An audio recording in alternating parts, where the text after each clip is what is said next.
Before I was even born, my father was in the Congress of the United States, Thomas D'Alessandro Jr. He was okay, let's hear it for Dad. He was, as a little teenager, a Shabbat Goy. So he spoke Yiddish. So as he grew up in that, and he was an orator, he was a great speaker and all the rest, and he had a love for the idea of a Jewish state in what was then called Palestine. All right, everybody. Hello. We are live, looks like. Thank you guys all very much for being here. All right. You still hear me all right? Yeah. You hear me all right? Cool. Yep. I'm good? All right. You're okay. Good. You're good. This is Russell Dobular and Keaton Weiss filling in for Jimmy Dore.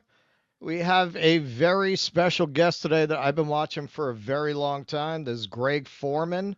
He's the host of the YouTube show Black Conservative Perspective. His work often includes challenging mainstream narratives and viewpoints on race, culture, and politics from a conservative perspective. Please welcome Greg Foreman. Greg, how you doing, man? Pretty good. What about yourself? I'm excited, and I am very, very, very honored to be on Jimmy Dore's show with you guys today. Thank you, nice man. to meet you. Thanks for joining. Well, we were very excited to get you. We've actually been on your show in clip form. I was watching your show because I'm a fan of your show anyway, and you clipped us from Sabby's show. Really? What did I say? Damn, what was that? What was that segment about? I can't remember. That was a long time ago. I was watching the clip and I was like, oh shit. Yeah. We're on the show. I watch a little bit of everybody, man, to be honest with you. And you know, I think that everybody has interesting perspectives, and I think it's important to be informed on kind of where everybody's at. So with that being said, I hope that you guys don't get canceled for having me on your show, because you're not supposed to talk to MAGA, especially Black conservatives. You know, we talk to everybody, and actually we got a clip I'm going to show you. You might find you have something in common with our friends over at Uhuru that you would not have expected, who are actually were prosecuted by Biden's Justice Department as being Russian agents. One question I got for you, and this is kind of an inside question, a content creator question. Yo, man, you are on stories before people even know the story happened. And not only that, you have the most thorough clip coverage of anybody out there, man. Like, honestly, we'll look to your clips very often to see, like, what are people talking about? Do you got like one very on the spectrum person, or like 10 people working on your show? How are you that on top of it? Well, I guess I'm on the spectrum because it's just me.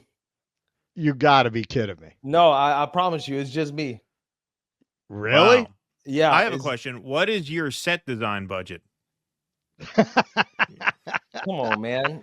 I'm just asking, because the reason I'm asking is because Russell wants me to redesign my set. And so I think if you can make that work, I should try that, because it'd be a lot easier than what he's going to. Russell wants me to get lava lamps and plants and all this weird shit. I'm a minimalist. I'm extremely frugal. And that is a part of my personal and political identity, man. Hey, I think it works. Like I said, you see this curtain in back of me? That used to be my only set. And then we're like, we need books. We need books. We need to look smart. People have been asking. See, the left is very snobby like that. That's why you're having a left-wing show. You have to look smart, you know. The left can be very, very snooty in that way. Hey, you know, I dig it. You know, I like to go with a minimalist background. I'll put something back here one day, but we'll see. I mean, it works for you. Greg can sell that, man. He's not like you. He's got personality. All right, so let's get into it. A lot of Black conservatives have a backstory that they started out Marxists or liberals. Thomas Sowell was a Marxist as a young man. Candace Owens says she was a liberal. I don't get that impression with you. What was your journey? How did you wind up where you are politically? Yeah, so I've always been on the social conservative side of things, growing up in the South, two-parent household, traditional family values. So, you know, I've always kind of been more socially conservative in my viewpoints. But when it comes to my political identity, I really developed that in college. going to UNC Chapel Hill and having gone through the racial protests that were happening at the time Obama was in office. People wanted to take down the Solid Sam statue. They wanted to rename the buildings and stuff like that. And at the time, it was a very personal journey for me, being Black and on that campus where you have a lot of history. And I feel like at the time I was being sold the victimhood narrative, and I kind of internalized that a little bit until the second half of my college career, when I really got into financial literacy. And the more I started to study financial literacy, I started to understand the importance of personal responsibility and just looking to kind of develop more of my core ideology about who I am as a person. And I connected that to politics to a certain extent, reading more about, you know, modern conservatism, like, for example, reading about Edmund Burke and the connection between religion and tradition and culture and the state, and then reading other people like Booker T. Washington and how he viewed race relations coming up through slavery, Thomas Sowell, obviously, but more so than anything, it really was just working in the financial services industry, which is really that, along with my own studying and my own kind of personal journey and trying to get out of this victimhood mindset. I was like, you know what, like, let me kind of develop myself ideologically. And it really helped. My second half of college, I did a lot better than the first half, and that's because I applied myself and I just took responsibility for where I was at. And, you know, working in the actual private sector, it just became more clear to me kind of where I was and where I was leaning in regards to my politics. And I decided to speak out about politics due to dissatisfaction with the current state of the country, specifically during the BLM protests that I vehemently disagreed with. And I decided, as a Black person, a Black voice or whatever, that maybe my opinion, my viewpoint would add some valuable perspective for what was a very controversial time period in 2020. So now, what were you doing in financial services?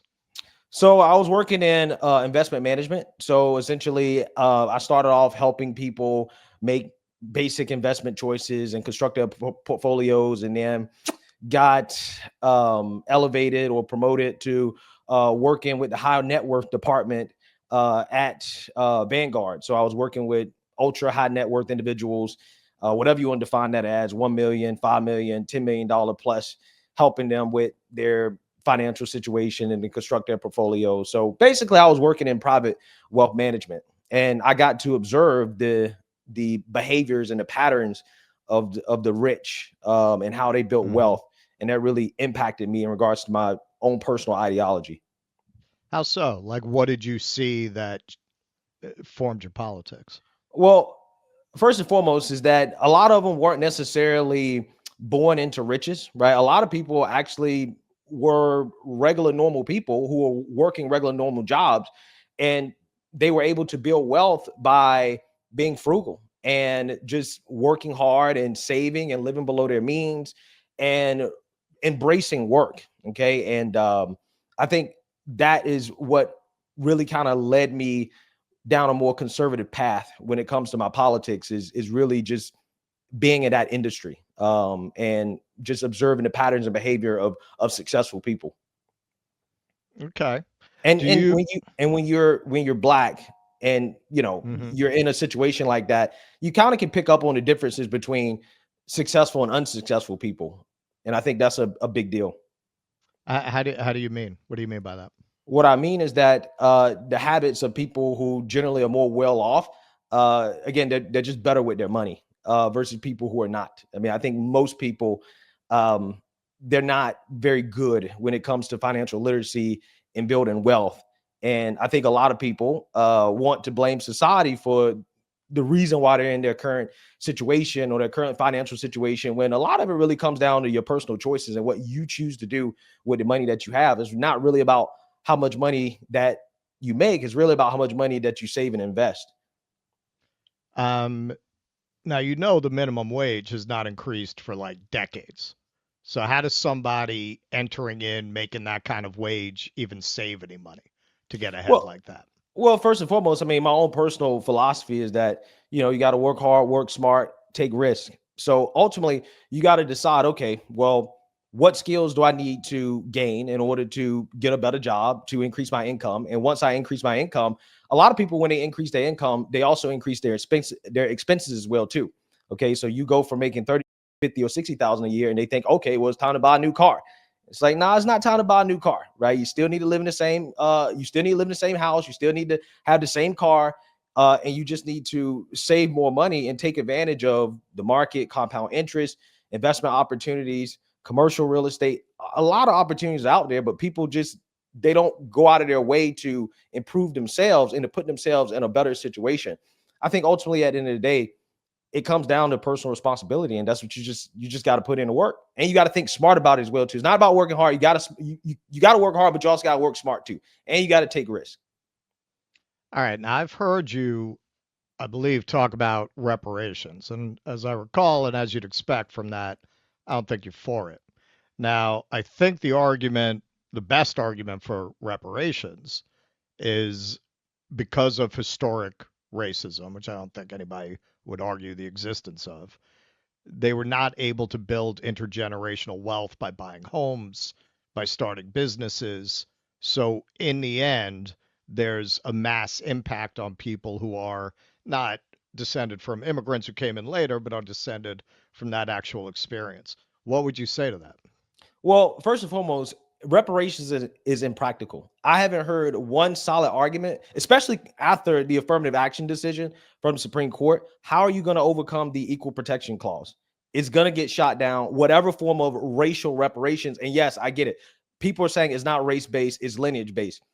Still has problems, not practical. And I personally think that it's just a waste of time. I mean, we've already seen with the Tulsa massacre, they've already come out and said, no, we're not doing it. It's just not going to happen. I think that personally, it's a waste of time, and you're better off focusing on things that you can control and taking advantage of the wealth that you can build today. Everybody has access to the capital markets. Everybody has access to some of the best wealth builders that we have in society, but you have to make sacrifices in order to do it. And nobody's just going to give you a handout in order to put yourself in a better situation. I just think it's a waste of time, period. So are you saying you don't disagree with it necessarily ideologically, but you feel like it's a dead end? It's a Yeah, if I waste of was time to around put doing, energy into?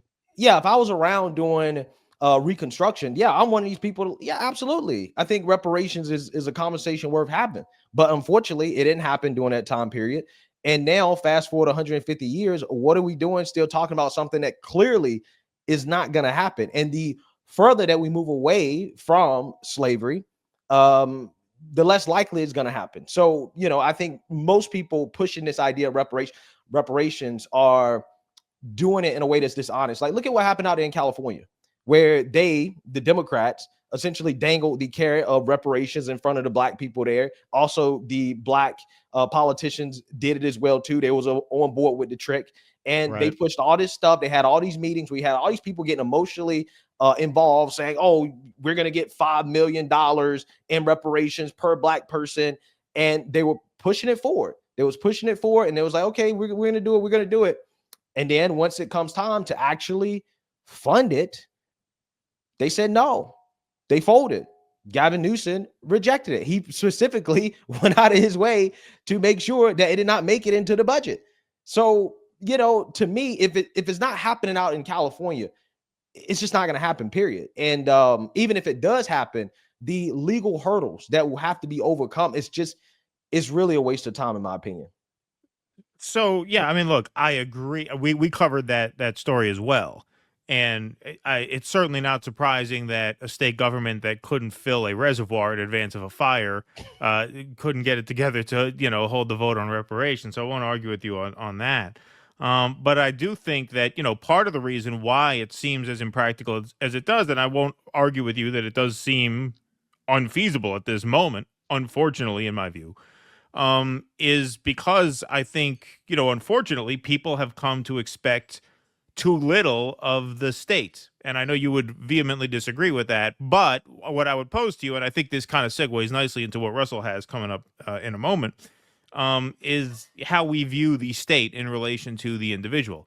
Is the state this nanny entity that takes care of us, or is the state a collection of people? Are we the state collectively as people, and in the case of the African People's Socialist Party, which Russell has coming up, as workers who should have an ownership stake in the fruits of their labor. Is there a specific question? No, it's just that was just toss it I back. was waiting on it too. Just All toss right. it back. Yeah. All right. Well, no, well, it's really a lead into Russell because I know you have the Uhuru Right. thing. Well, before we get into that, though, I mean, and this kind of raises that whole thing. You know, at the height of, which it seems we're passing, at the height of what you could loosely term woke, postmodernist theory, whatever you want to call it, we were told very much you should not disagree or argue with people of marginalized identities, and their voices should be elevated, and you should let them speak. And as a black conservative, that must have been a very bitter thing to hear, because those voices were not allowed in the conversation. It was if or someone like Caitlyn Jenner, anybody of those identities who was conservative, those voices they did not want to hear. How did you feel hearing that at that time? Yeah, so it's an interesting conversation because black liberals, and I'm speaking specifically, you know, when it comes to the black stuff, and I can't speak on the LGBTQ because I'm not. So, I mean, I don't know how that goes. But black liberals go out of their way to try to marginalize black conservatives in the sense that they say that we're not actually really black, in the sense that we don't really believe what we believe, right? As in, blackness is tied to your political identity, and the political identity that it's supposed to be tied to is progressivism or liberalism and support for the Democrat Party. And that, to me, in my opinion, is a way to essentially, again, delegitimize our voices and our viewpoints, as if we can't disagree with that, as if there are no conservative black people, when in fact most black people in the South, at least from a social perspective, lean more conservative. Okay. However, they don't connect that to politics, obviously, right? But still, you know, there are black people who aren't necessarily on board with some of the more extreme ends of the woke agenda, especially when you talk about the LGBTQ stuff, okay, which is something that modern, you know, the liberal media, they refuse to acknowledge that we're not on board with all that stuff. So they try to marginalize us, okay? However, I would argue that they have been extremely unsuccessful, because, I mean, if you just look at basic stats like viewership and reach on YouTube, I think the largest black liberal show is probably Roland Martin, maybe. Correct me if I'm wrong. I don't know. Maybe you guys know a larger progressive. Would it be him? Would it be Lamont? I think it is. Keaton would know better than I would. I mean, I don't watch Roland Martin. I mean, Roland Martin is just, you know, I mean, that is just straight DNC propaganda. I wouldn't know if he's bigger than like Mark Lamont Hill. He could be. He's I mean, like there's ways of, I'm saying there's different ways of measuring. I'm just using one way, right? In the sense that, okay, you look at YouTube viewership. He's only at 11 million in 30 days. I'm at 19 million. Tatum is at like 30, and Candace Owens is at like 44.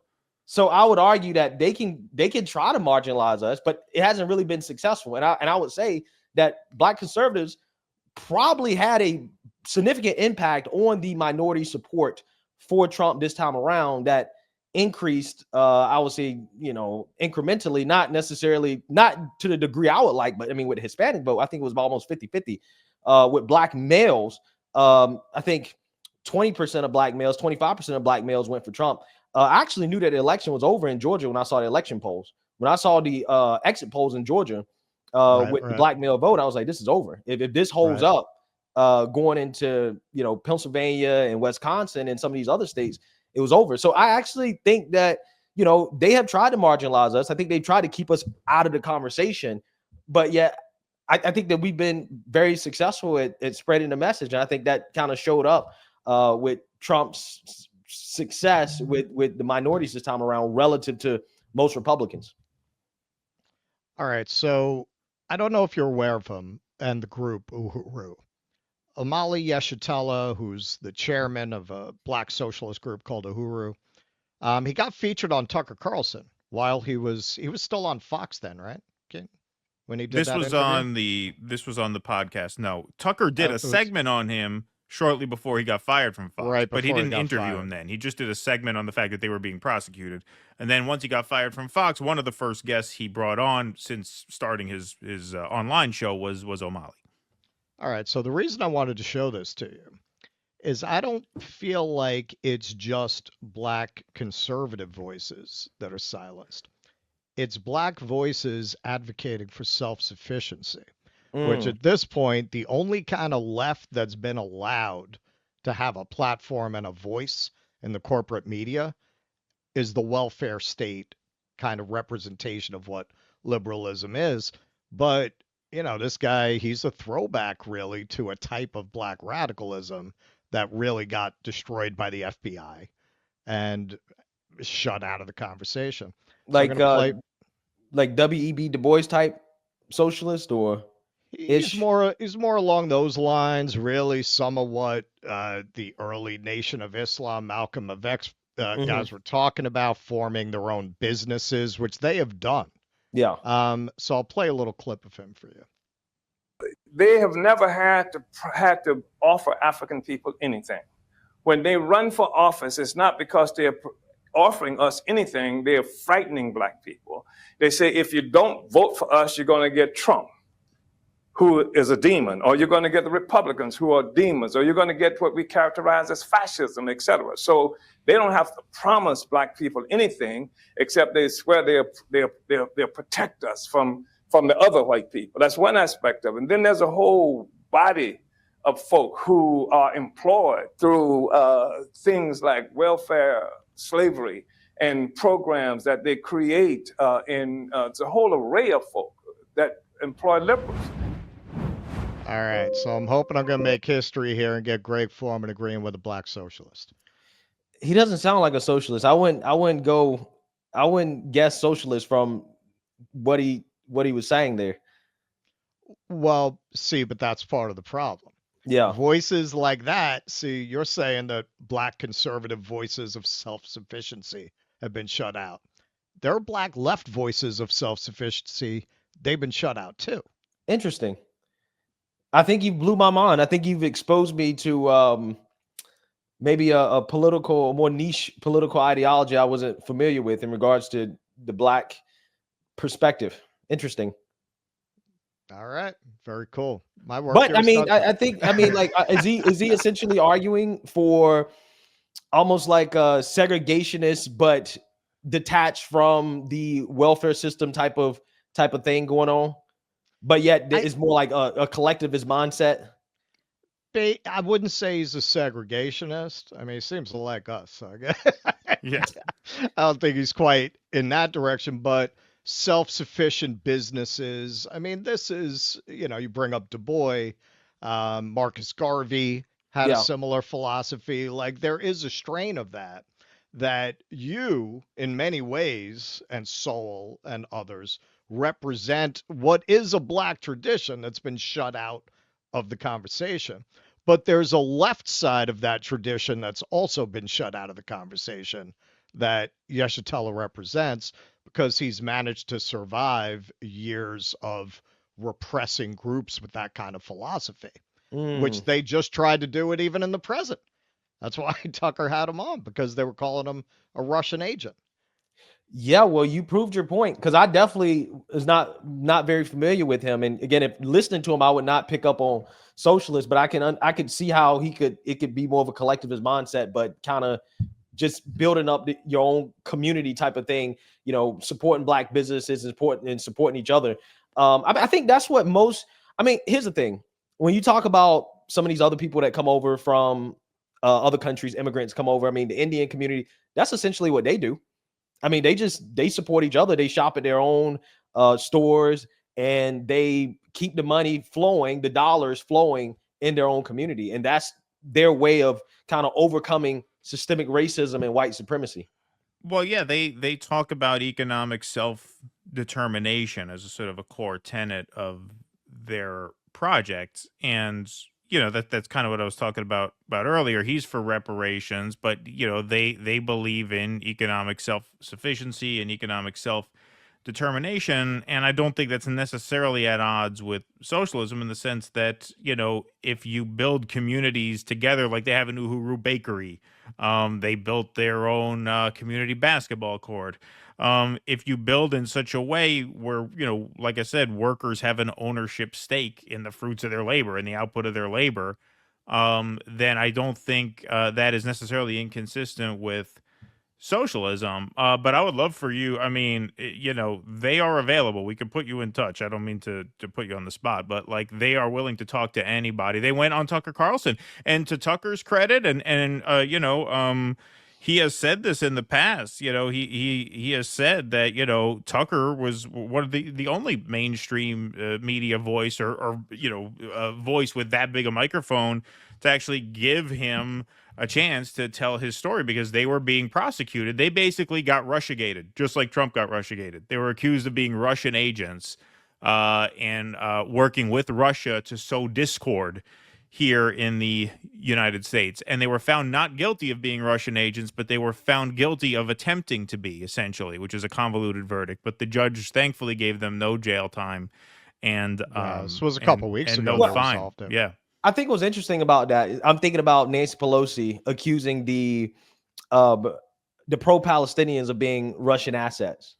Right. That's essentially what happens every time that you push back against the establishment. When, you know, you're not going along with their agenda, the first thing they say is that, well, you're a Russian asset. You must be a puppet of Putin. And that happens to the left and the right. Exactly. All right. So we had the first kind of schism in the MAGA movement. People are always very united when they have a common enemy, and very often they'll start fighting in victory. So I'm sure you saw what was going on with the H-1B visa story.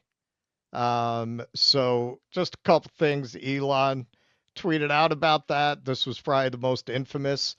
The reason I'm in America, along with so many critical people who built SpaceX, Tesla, and hundreds of other companies that made America strong, is because of H-1B. Take a big step back and fuck yourself in the face. I will go to war on this issue, the likes of which you cannot possibly comprehend. But I think what probably pissed off a lot of the MAGA base even more is that he went woke. The contemptible fools I'm referring to are those in the Republican Party who are hateful, unrepentant racists. They will absolutely be the downfall of the Republican Party if they are not removed. He goes all John Birch Society on the MAGA base. So what did you make of all that? I wouldn't call it necessarily woke. I would say he's woke adjacent. Maybe. I think that Elon at that point in time. All right, I know you guys are trying to blow it up into a big thing, but I honestly don't think it's that big of a deal, because I think at that point in time, you got to understand this started due to Trump's AI czar pick, who happened to be an Indian guy. And yeah, he talked about having, like, you know, uncapped skilled immigration and stuff like that. And a lot of people were saying things that were very mean and racially motivated. And I think that a lot of those things that were being said, I think pissed Elon Musk off, because it wasn't necessarily just a conversation about legal immigration. It also, a lot of it became racialized. Now, I do not agree with the censorship. I do not agree with, you know, him banning certain accounts. But if you look at the accounts that he banned, a lot of that is like Groyper stuff. A lot of it is stuff that, again, there was a lot of overt racial rhetoric. Okay. And I'm not trying to justify it. I'm just saying that that's what it was. It wasn't necessarily because people were disagreeing with him. So I think that Elon Musk got pissed off at some of the racial rhetoric that was coming out of that conversation. But the thing about that conversation that gets lost in nuance, because people want to play up a riff in MAGA, right? People want to divide us going into this inauguration, is that Elon Musk, he acknowledged the flaws in the current system, okay? And he has proposed reforms, like, for example, raising the minimum salary for visa holders and introducing annual fees to maintain the visa, right? And he essentially said, listen, I'm okay with making it more expensive to hire. I think that Elon Musk is the type of genius, and some people don't think he's a genius. Some people think he's overrated. I personally think that people who think that Elon Musk is dumb probably aren't the smartest people in the world, because I think the dude is actually a genius. He might not be a political mind, but people are geniuses in their own ways. He's certainly a technical genius, like there's no doubt. But he's already kind of said, okay, I want to fix the system. Vivek Ramaswamy said the same thing. He criticized the H-1B program as indentured servitude, and he supports reforms that make the system more merit-based. I think there's a sweet spot in which we can all kind of agree that, okay, we can talk about legal immigration. There are a lot of people who are not on board with just saying no legal immigration at all into the country, but there are people who rightfully are upset because they feel like they're being replaced. Okay, so when you have some Indian come over from another country and he's taking a lesser salary than you, and then you have to train that person to take your job, yes, people are going to be upset, especially when they feel like, okay, from a racial demographic standpoint, we are declining. Okay, and it's okay for Black people to feel that way. Black people come out and say that, hey, we're being replaced. Okay, or that, you know, we need to look out for our population. Nobody ever sees that as a controversial thing to say. But when the white man comes out and says, well, you know, guys, we're not growing. We're not having enough babies. Our replacement rate isn't there. We don't need all these other people coming to the country. People want to boohoo, whine, and cry racism. But they would never do that for any other group that's looking out for their own. So I take the position of, I don't blame the people who use the racial backlash. I don't blame them because I understand why they're upset, right? They have every right to be upset. I get it. But at the same time, I think there's nuance here, and I think there's room for agreement. And I think that debate is important. And I think that right now we're having a debate. We're talking about policy. I mean, we all agree on illegal immigration. I hope. I mean, we'll see what happens. I mean, Tom Homan, Stephen Miller. I mean, these are the guys that's running Trump's immigration policy. I don't think he's going to be ushering in the brown revolution. I just don't think it's going to happen based off the people that are actually in charge. So with that being said, hey, MAGA, at least we're debating the issues. On the left, I mean, y'all are having debates about whether or not you should even sit down and talk to people who support Trump. So hey, don't paint us with that brush. We're where the actual left. You're know, talking about liberals. Okay, I get it. You're not, hey, but bro, you can't pretend that there's not a progressive set that is like, nah, we don't want to talk to Trump supporters. We can't talk to Trump. The people, this is what you got to realize, though. Yeah. And maybe you do. The people you're talking about, they hate us more than they hate you. Oh, They hate people like us. They do. Yeah, no, look, I mean, I take that point. I think that's a fair point, certainly about the sort of like intra-MAGA debate. But you know, also like when people were tweeting at Elon, people were tweeting screenshots because you could find out, you know, who hires who based on H-1B visas. Obviously, Tesla has misused the H-1B visa program. But you know, we did a segment on this. They used that visa to hire an African-American music professor. Right. Yeah. Assistant professor of African-American music in South Carolina. They hired on an H-1B visa.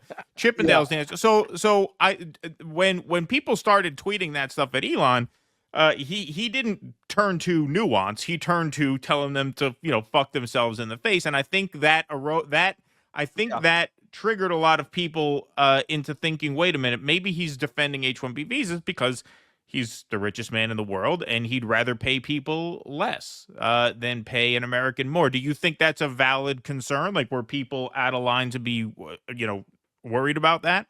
Oh, absolutely not. I think that is a valid concern, but I think people got to understand with Elon Musk is that, okay, when he talks about bringing in the top, you know, genius or whatever, I think Elon Musk is on a level of genius where it's just kind of like, he's not talking about like the average age. That's a different visa, though. You know that. I know it's a different visa. Yes, I do know that. But I don't necessarily know if Elon knows that.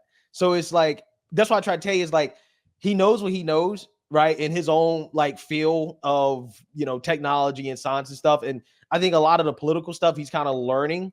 So he might not even be that aware. That's why, you know, he talked about, oh, people like me came in on an H-1B. I don't think he came in on an H-1B visa. I think he came in on a student visa.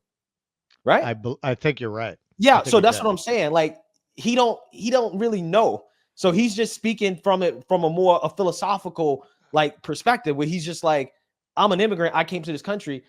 you know, and I've created this many jobs and, you know, trillions of dollars. And, you know, I'm just saying that what he's thinking about is the tech race, right? Right now, we're in a tech race. It's like the new Cold War, but it's like tech, okay? And it's us, it's China, and I guess you can throw Russia in there as well too, kind of. But we got to win, and we have to have the best talent in order to win. And I think that Elon is not thinking about necessarily even his personal wealth. I actually really think that the dude is thinking about taking humanity to the next level. And I kind of vibe with that, to be honest with you. I think that Elon and what he's doing is not a bad thing. And I don't think he's necessarily just trying to take advantage of cheap labor. I legitimately believe he wants to have the best talent at his disposal to accomplish his vision for society, because this is a man who right now with the California wildfires, he's provided internet for these people, okay, to communicate, law enforcement. I talked to a guy yesterday on the phone who works for the sheriff department, who was one of the commanders of the Cybertrucks. And he was telling me how thankful he was for Elon. He's fighting electromagnetic warfare with Russia, okay? Like with Starlink. He's helping us fight wars. He is doing things that are on another level that we haven't seen. He's the Thomas Edison of this time. And I know you guys think I'm Elon meat riding. Probably am. But I'm just saying that, you know, I think we got to take a step back and say, okay, is this guy really like as politically informed as he should be? And, you know, what is he actually really saying? And where's his anger coming from? And kind of go from there. And I think a lot of it was an overreaction and just nuance being lost in X, where there's not really much room for nuance. All right. Another big rift in MAGA is Israel. All right. So here's Thomas Massey. You've probably seen this clip. Yeah. Talking about AIPAC handlers.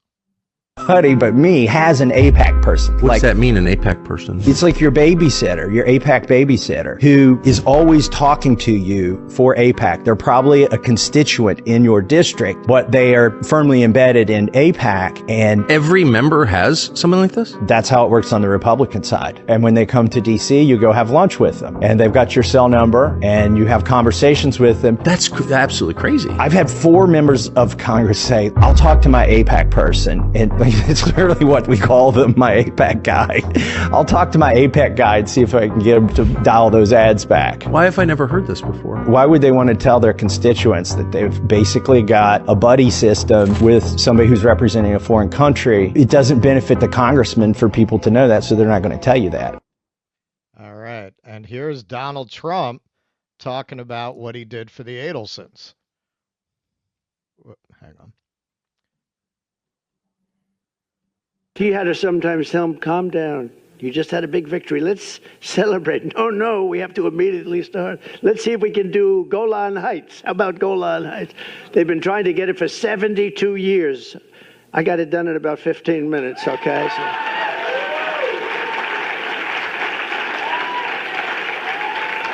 So. Even Sheldon couldn't believe that one, I'll tell you. Even Sheldon couldn't believe that.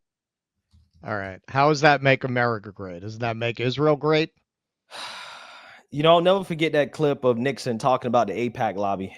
And Israel, I mean, it's at this point, man, like, it's inevitable, man. I mean, here's the thing. It doesn't matter who you vote for. You're going to get the same result when it comes to Israel. And I don't really understand people who are so caught up on the Israel thing when you know that no matter what, Democrat or Republican, you're going to get the same result. So, you know, in my opinion, they have a powerful lobby. And I think that ultimately, unless, you know, as a group, both sides come together and decide that, hey, we want to somehow get, you know, not lessen the impact of AIPAC in politics, then there ain't really that much we can do about it. But I don't know if there's a consensus, enough of a consensus to actually get it done. I think everybody knows it, but I think there's just, I don't think enough people really agree to come together to do something about the influence of AIPAC and the Israel lobby in politics. But I think regardless, you're going to get the same result. So do you wish we could get a different one?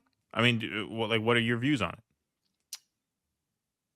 My views on Israel, I'm a realist when it comes to kind of foreign policy and stuff like that. So I personally think that no matter what happens, eventually Israel's just going to take all the land. And it's not about if, it's about when and how. You know, are the Palestinians gonna leave, or is Israel going to take out enough of them to eventually take the whole Gaza Strip? That's what the question is about. It's not about if, it's about when. And I just don't think that they can live together peacefully. So at this point, it's really about, do we want to co-sign that happening? And for me personally, I don't think it's worth risking a war with Iran in order to support it. But at the same time, I'm not convinced that Iran actually is going to go out of their way to stop that from happening. But who knows? Today, there was just announcement that Hamas was willing to hand over the hostages after Trump basically was threatening to essentially blow the whole place up if they don't do it. So who knows? Maybe there will be some type of ceasefire, something like that, when Trump comes into office. I don't know, but I just think that ultimately, like, no matter what, like, somebody's like, Israel's gonna take the land. I think people just got to accept it. Well, this seems like an area where a lot of the MAGA base, I was at Rescue the Republic this year. I was speaking at Rage Against the War Machine the day before. There were a lot of MAGA people there. It was basically a MAGA event. Most of them do not support Israel. This is something that you see in the leadership, that you see in certain elements of the podcaster class, not even all of them. You saw Candace Owens had that big falling out with the Daily Wire over that. It's something where the left and the MAGA base should be coming together to try to put a stop to it. You were saying before, MAGA will have these debates, right? And I agree with you. When you're talking about the libs, not the left, when you're talking about the MSNBC people, man, you could show them pictures of Hillary Clinton with a baby on a pizza box. They would say it's a daycare center. It would not matter what you showed them. But that's not the actual left. And MAGA will actually fight with their leadership. So why don't they fight with their leadership about this? Because from what I can see, most of the MAGA base hates it. Well, they tolerate it like what you're describing, but they don't like it. I think you could throw me in that camp of I tolerate it because I just think that they're a more powerful country, more powerful group of people, and they got the backing of the United States, and they're going to do what they want to do anyway. So it is what it is. But the evangelical base, that's the issue on the right when it comes to the Israel stuff, because they really do believe that land is entitled to them and they can do whatever they want to do, and they can really care less about the Palestinians, especially being, a largely Muslim population. I'm not saying that, that's a form of hate and bigotry. I'm just saying that as in, like, from a religious biblical perspective, they really do believe they are the Jews, and that is their homeland, and that they're entitled to it. So I wouldn't say that the MAGA base per se is, largely against Israel. I would say that there are factions on the right that are against Israel. And then there's some that, again, more evangelical leaning, that are very, very, very pro-Israel, staunchly pro-Israel. And that ain't really changing, because essentially 70s and 80s, there was a lot of education about Israel and how much, they're important to us, and connecting Judeo-Christian values to the founding of the country. I mean, there's a whole, I don't want to call it a mythology, that's connected back to the founding of the country, and connecting Judaism and Christianity as if we're the same, when we're really not. But this is what they've done. Like, this is a whole conservative thing. So it's a hard thing to push back against, because I think so many people are just kind of set in their ways when it comes to this issue. And I really don't even like talking about it, because I just don't think it's worth us being so upset about something that's, I think, just inevitable, to be honest with you. Well, when you talk about the expansion of Greater Israel, you're not even just talking about Gaza. You're talking about now, Syria, obviously, Lebanon, and then Gaza is its own horror. That is certainly part of that. I mean, they are certainly going to take land in the Gaza Strip. I think that's a certainty. They're already talking about people in the north not being able to return to their homes like they promised them they'd be able to just a few months back. They've already gone back on that. But obviously, we agree that no matter who you vote for, the policy is going to be the same. We did not support Joe Biden when it was Biden. We didn't support Kamala when, she became the nominee for exactly that reason. I would probably disagree that that's a reason to throw your hands up and just say, well, let's not think about it. I think we should try and figure out a way to influence it. So what would you say to Thomas Massie? Does it not fall to the conservative base if there is a strain of the conservative base that feels like we do have to do something about this? Well, it's not enough. It's not enough. But what I'm saying is, does it fall to the conservative base to empower more people like Thomas Massie? Like, you guys don't just vote for president. You can primary sitting Congress people. Like, why not put more Thomas Massies in office and get the Lindsey Grahams out if you feel strongly about it? Now, if you don't feel strongly about it, then that's another thing. I would strongly disagree with you on that. I think it's a hugely important and consequential issue. But I'm just saying, even if we don't prioritize it the same way, what do you say about the project of getting rid of these old guard neocon Israel hawks and replacing them with a crop of Thomas Massies? MAGA can certainly do that if they wanted to. They have the numbers. Yeah, absolutely. I hear you on that. But I think that on that rallying around that issue specifically isn't really going to work because I don't think they care enough. I think the people that are actually super passionate about the Israel issue on the right, they kind of also they also seem to be kind of obsessed with like Jews in general, right? And just pushing back against the Jew lobby.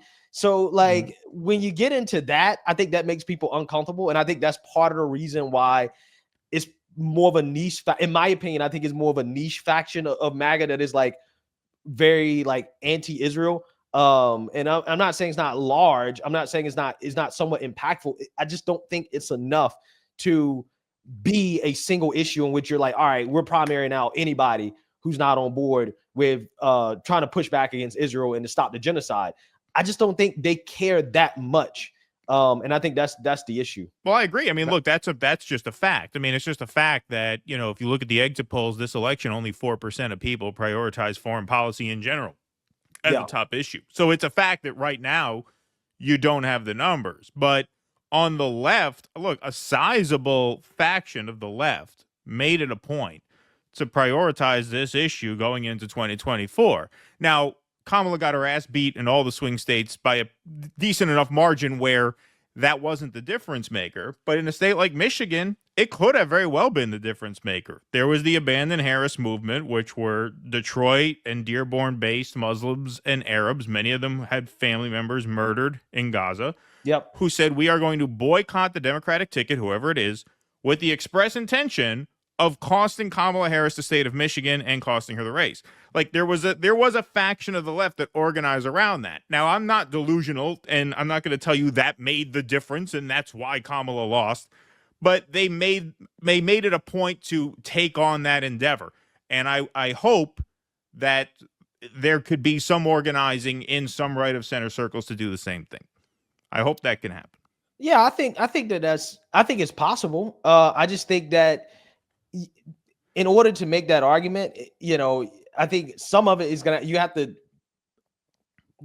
pull back on the Jew hating, right? And I hate calling it that because I'm not one of these people that like to. We've run into it. We know. Yeah, we've run into it. We're so a couple of Jews. We're not pro Jew hating. But I'm not. Are you guys familiar with John Milshire?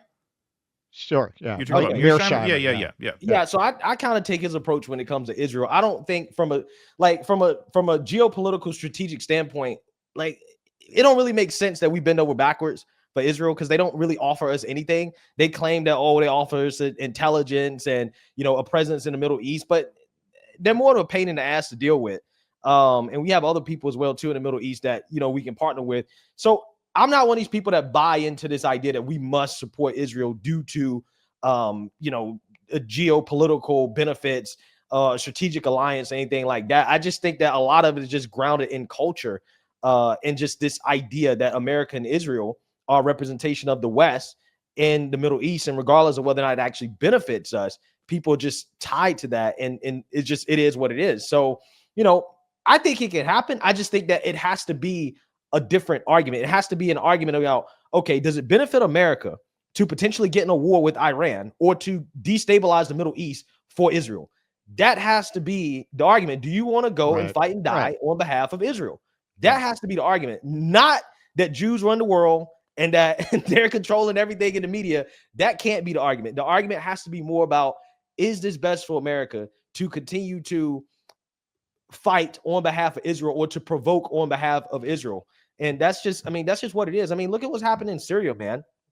With Bashir al-Assad leaving, that's a vacuum. I mean, that's a disaster waiting to happen. That's another Afghanistan. That's another Iraq waiting to happen. And, you know, a lot of that has to do with us, you know, being on board with, you know, trying to destabilize other countries to benefit Israel. And ultimately, like you said, they're trying to, you know, take more of the land and have more control and stuff like that. So, you know, again, you have to make real solid geopolitical arguments for why is it that it's not in America's best interest to support everything they do, rather than grounding the arguments based off of the identity of, or this like this cabal of Jews that are controlling the world, because you're just never going to get people at a mass scale on board with that. That's what I'm saying. Well, look, we're two Jews who are very critical of Israel, and we've certainly run into what you're talking about. I'm not going to deny that it's there. But what I would also just ask you, and you know, I mean this very, very seriously, because you started this interview off talking about how your sort of social conservatism and family values oriented, you know, cultural views led you into conservative politics.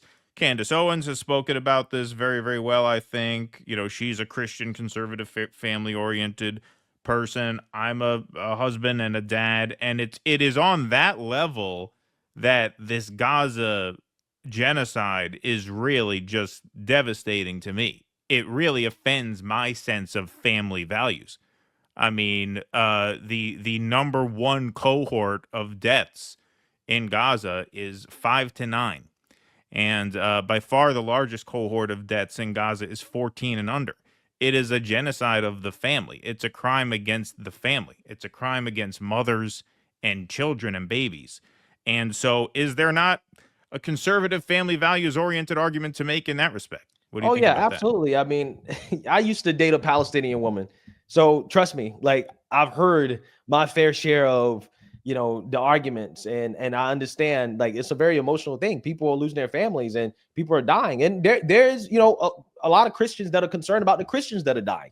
There were reports about a lot of Christians that were getting caught up in the strikes from Israel, especially initially. Right. And that's why a lot of people were, you know, backlashing towards Israel. It's like, yo, you guys are killing people indiscriminately. Right. You have Christians dying. It's not just Muslims dying and stuff like that. So that is an argument to be made. And I think that argument is probably more effective than I think some of the arguments that are more commonly made on the right that, again, are not grounded in that.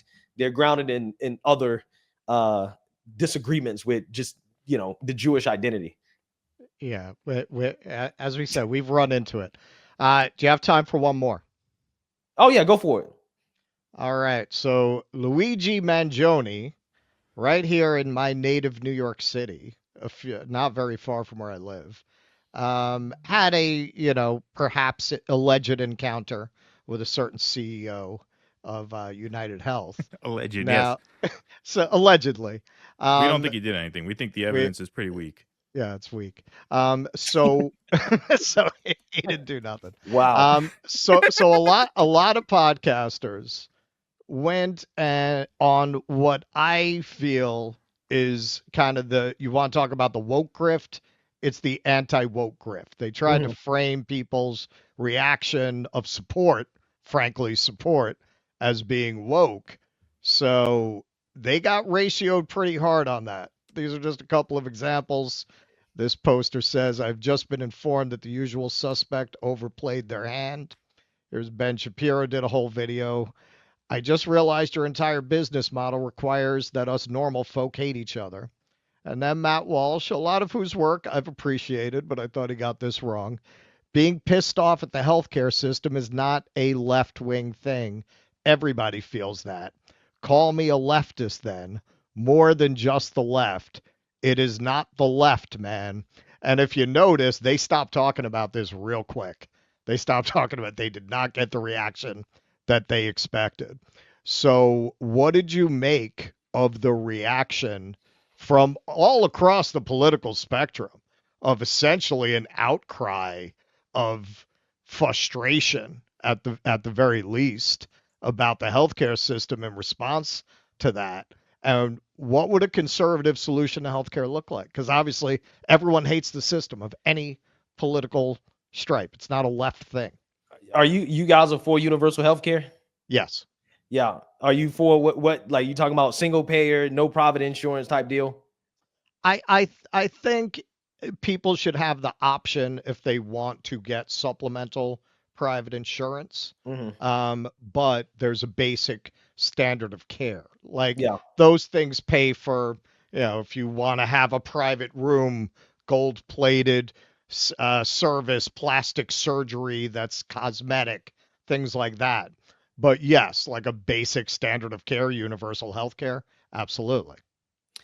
Yeah. So I think that what you're pointing out, I think definitely is a highlight of how there is some inroads between the left and the right when it comes to their dissatisfaction with the healthcare system. Now, the problem with that is that people generally, from a macro perspective, don't like the healthcare system. But when you actually ask them about how much they like their individual plans, they actually do like their individual plans because they like their individual doctors.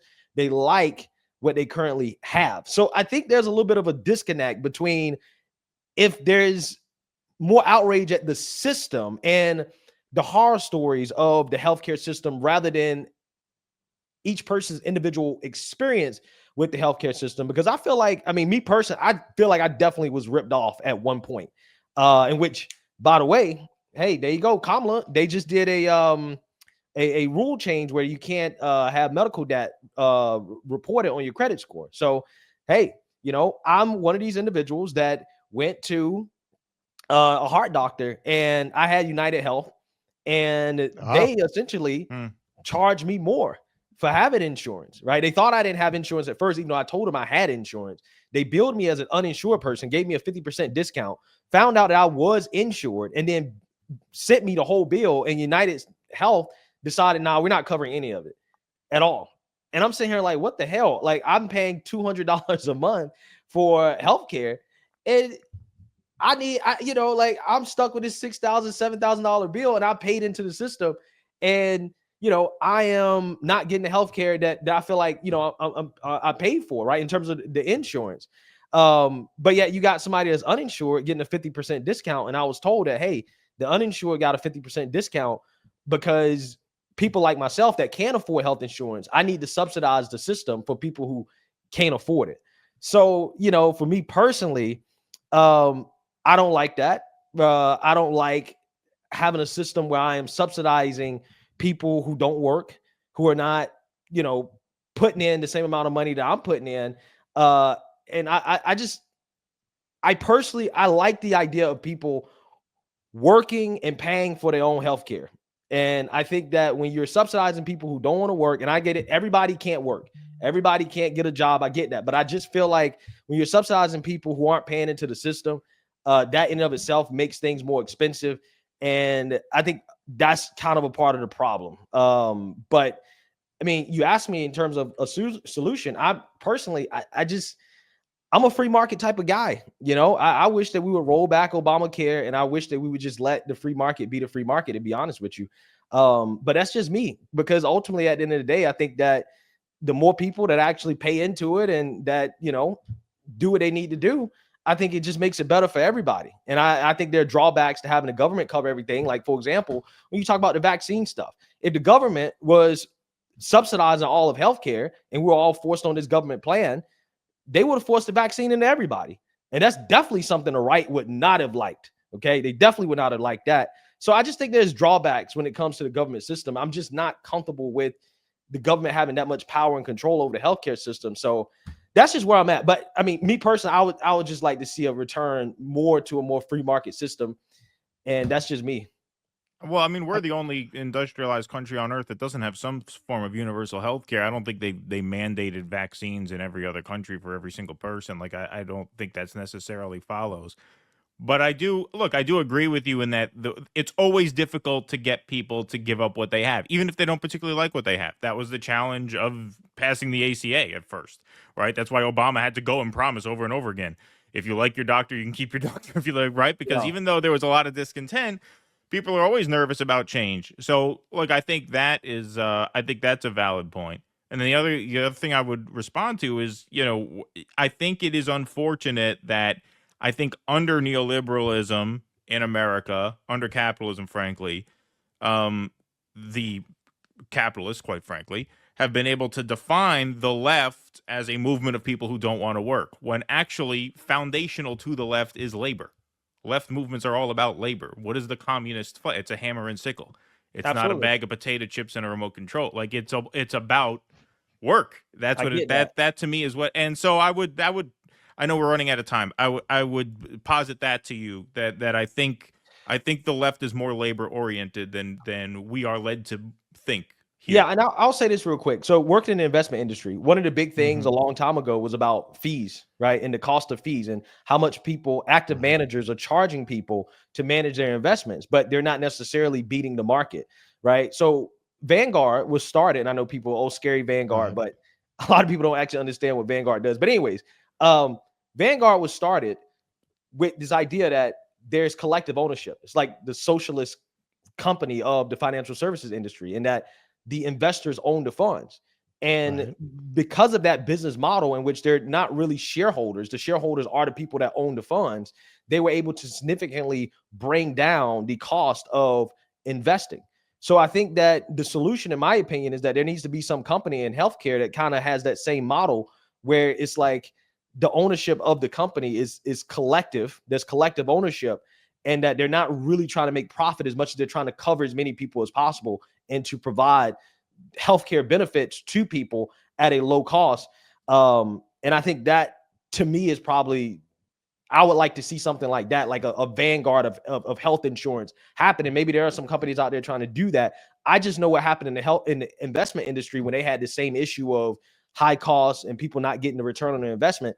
Vanguard popped up and they got very big due to, filling that hole in the market. All right, so this is what I would argue. For one thing, when you look at the way that organizations like Vanguard, like BlackRock are consolidating, when you look at the way all of these corporations are consolidating, it's pretty funny because they warned us that's what communism would lead to. It would lead to consolidation, lack of choice, and centralization. What you're describing with Vanguard sounds more like a communist model of organization. Now, I share your suspicion in some ways with heavy centralization. You want to get an example of that happening within capitalism, centralization, where you have a dictatorship of the corporation and the oligarch. All right, look at what's happened in film and TV because of ESG scores, where they went out and started making TV shows with ideological bents that are completely at odds with the customer base, because amongst these elite corporate boardrooms, they decided we're going to impose these ideas on people completely independent of the market. Now, this is something they say happens in communism, but it doesn't happen in capitalism because capitalism is inherently responsive to the consumer. But we've seen that's not necessarily true. Yeah, we well, saw all these companies cut their own throats. Well, isn't the theory that capitalism eventually evolves into socialism and communism anyways? Right. So, I mean, ultimately, that could be the end result anyways. I'm just saying that, I think that's just where that's ultimately, I think there are trade-offs, right? There are no solutions. There are trade-offs. It's about what you're willing to accept, what you're not willing to accept. In some countries like Canada, where they have the universal health care and stuff like that, it's like, okay, well, you got to wait a little bit longer. And some people may say, oh, that's not true. They get what they deserve. But I'm just saying, I've seen anecdotal evidence of people saying, hey, I got to go to the United States in order to get, this surgery because the waiting lines in Canada are too long. So I had to come to the United States to get it done. So it's about what you're willing to accept, what you're not willing to accept. There are a lot of pharmaceutical companies that are not companies, but retail shops that are closing up due to the fact that you have a higher regulation burden under the Inflation Reduction Act because they went out of their way to cap the price of insulin and other prescription drugs. And when you can't sell medicines or prescriptions at a profit, when you're lowering the cost and people can't operate that, along with theft and crime as well too, then, you know, hey, you have less pharmacies in the area. Now, who knows? Maybe they move online to a big consolidated company like Amazon, right? Like, but still, you know, there are pros and cons. So I guess it's what you're willing to accept and what you're not willing to accept. I personally don't believe in solutions. I just believe in trade-offs. Well, when you got 500,000 people going bankrupt from medical bankruptcies per year, isn't that a broken system? Like, isn't that something that needs to be solved? Like, the marketplace is failing. When you got people, these are not people who are laying around the streets. Talk about people who worked hard, saved all their lives, had houses. These are the kinds of outpourings of rage you saw around that killing, that Yeah. alleged killing here in New York. Yeah, people telling these horror stories about how they saved all their lives and they had to sell their house and give up everything because they got cancer and they had insurance. Isn't that a broken system? Like, doesn't something need to be done? I think something needs to be done. I just don't think that I agree that universal government mandated insurance is necessarily the solution that's going to make everybody happy. But who knows? Maybe I'm wrong about that. I acknowledge that when it comes to the healthcare issue, that is probably the weakest issue for conservatives, just because it's such a issue that's so personal, right? So many people are going into medical debt. And it's just one of those issues where I wish the GOP would come up with something outside of a concept of a plan. That is my criticism of the Republican Party, is that you've kind of let the left have an ideological kind of domination over, okay, what are we going to do? Because you guys can criticize Democrat Party all you want, but that's where they're moving to. That's where they're moving. It's going to be a public option, which, I mean, it's kind of what Obamacare is a little bit, but they're going to move more towards that, and they're going to move towards that. That's eventually. I don't think they are. I don't think the Democrats are. I don't think the Democrats have any intention of going anywhere past where they are now. Well, listen, here's the thing. There was a lot of right-wing party. Well, there was a lot of backlash against Obamacare when it first passed. That's why the Republicans ended up winning the majority in Obama's midterms. So you got to understand, with any type of major policy like that, you're going to get backlash, and it's going to take time. But there's no doubt in my mind that's what they're going to move in that direction when/if they have the political capital to do so. I think that the progressive movement and that whole universal healthcare thing, I think is strong. And ultimately, I'm surprised that I didn't see more of that organization. I feel like you guys were very organized around that back in 2015, 2016, 2017, the OG Bernie days. I felt like that was a very strong movement at that time. Why y'all letting up for? Well, because the Democratic Party stamped them out. The Democrats kicked us out. They stamped them out. Right. They made it clear. That's what I mean when I say they hate us more than they hate you, man. That's what I mean. They made it very clear they were not going to tolerate us in their party. And so now that energy exists outside the party with no institutional foothold.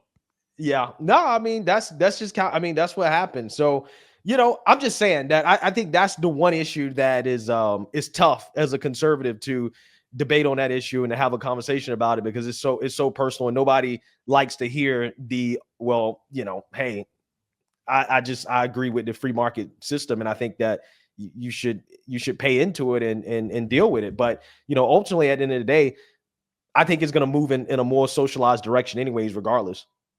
Well, I hope so.